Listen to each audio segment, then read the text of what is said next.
Well, folks, it seems the United States is hitting the pause button on its intelligence sharing program with Ukraine.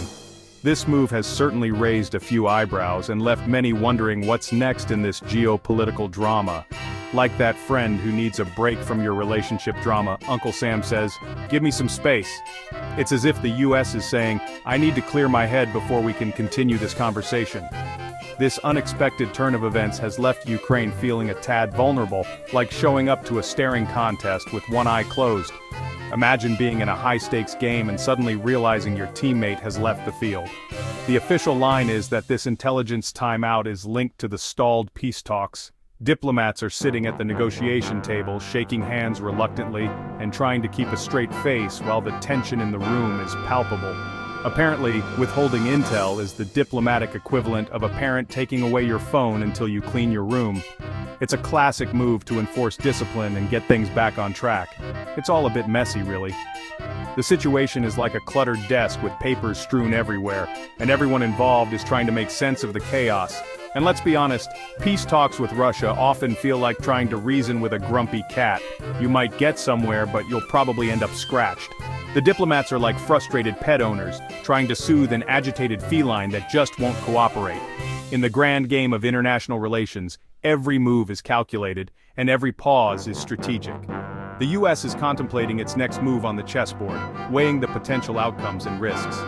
Time is ticking, and the world is watching. As the clock ticks and calendar pages flip, everyone is waiting anxiously to see how this pause will impact the broader geopolitical landscape. News headlines are buzzing, people are discussing the latest developments in cafes, and social media is ablaze with opinions and theories. It's a hot topic that has everyone talking. As we look through the binoculars of international politics, scanning the horizon for answers, one thing is clear. The world of intelligence sharing is as complex and unpredictable as ever. Stay tuned, folks, because this story is far from over. Now, before you picture doves flying and diplomats slow dancing to Kumbaya, let's not get ahead of ourselves. Peace talks are often romanticized, but the reality is far more complex and challenging. The road to peace, as they say, is paved with good intentions and a lot of potholes. Each step forward can be met with unexpected setbacks and obstacles. Both the US and Ukraine are talking a big game about diplomatic solutions.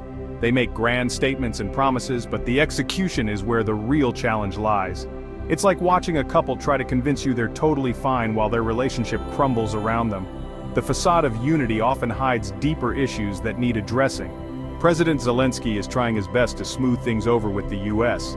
He's navigating a delicate balance, trying to maintain strong ties while addressing internal and external pressures. He's been sending conciliatory letters, reaching out in hopes of finding common ground and mutual understanding, and making promises of cooperation. These gestures are important, but they need to be backed by concrete actions and commitments. Meanwhile, the US is dangling the possibility of resuming aid like a carrot on a stick. It's all very "we're working on it," but the specifics are still up in the air. But details remain as elusive as a sober night out in Las Vegas. The path to peace is often murky, filled with uncertainties and shifting dynamics.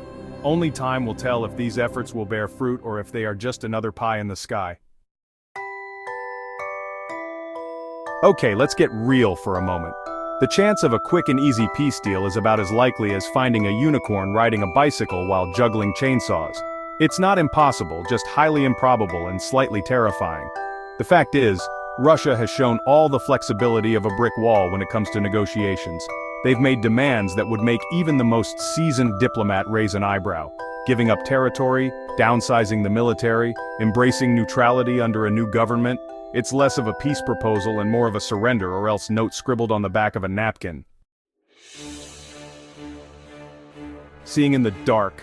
How intelligence impacts Ukraine's defenses. Now you might be wondering, how significant is this intelligence freeze anyway? Well, imagine fighting a boxing match blindfolded. You can throw punches, sure, but good luck landing them. Intelligence is vital for Ukraine's military operations, especially those long-range strikes they've been executing. Without intel, targeting those elusive Russian tanks and artillery becomes a whole lot harder. It's like trying to play darts in a dark room while wearing oven mitts. You might hit something eventually, but it probably won't be what you're aiming for. Ukraine tries to mend fences. With the US giving them the cold shoulder, Ukraine is scrambling to mend fences. They're offering minerals deals, promising cooperation, and generally trying to appear as non-threatening as a basket of kittens. It's all a bit desperate really, but hey, can you blame them? When you're in a tight spot, you tend to pull out all the stops. It's like trying to win back an old friend with a heartfelt serenade and a dozen roses. Will it work? Only time will truly tell. The world reacts. Meanwhile, the rest of the world is observing this US-Ukraine situation with a blend of surprise and subtle judgment. It's like that awkward moment when your friends witness your messy breakup, unsure whether to step in or just grab some popcorn. Some nations are ramping up their defense budgets, much like a friend who suddenly starts hitting the gym after your breakup. Others are voicing concerns and extending support to Ukraine, akin to a friend who brings you a tub of ice cream and lets you cry on their shoulder. It's truly a mixed bag. The intensity of the conflict has reached new heights, with bombings becoming a daily occurrence. Cities that once thrived with life are now reduced to rubble, and the air is thick with the smoke of destruction. The streets are littered with the remnants of what used to be homes and businesses. The constant sound of gunfire and explosions has become the new normal for many. And what of Russia during all of this? Their presence is unmistakable, with military vehicles and soldiers seen in every corner of the conflict zone. Well, they're not exactly sitting on the sidelines, sipping tea and knitting scarves. Russian officials are in constant meetings, strategizing their next moves, while soldiers prepare for yet another operation. In fact, they seem to have taken the whole peace talks thing as a sign to ramp up their attacks. The irony is palpable, as peace talks are overshadowed by the sound of artillery being deployed. It's like that friend who breaks up with you, then proceeds to badmouth you to everyone you know. The betrayal is felt deeply, and the social fabric is tearing apart at the seams. So, where does this all leave us? The general populace is left in a state of confusion and worry, unsure of what the next day will bring. Honestly, in a state of uncertainty and mild panic. Emergency situations are becoming more frequent and the anxiety is palpable in the air. The future of US-Ukraine relations is about as predictable as the weather in a hurricane. Just when you think you have a grasp on the situation, it changes direction entirely. One thing's for sure though, it's going to be a bumpy ride. The road ahead is fraught with challenges and the journey is anything but smooth. Buckle up because the ride is far from over. Thanks for watching. Please like and subscribe.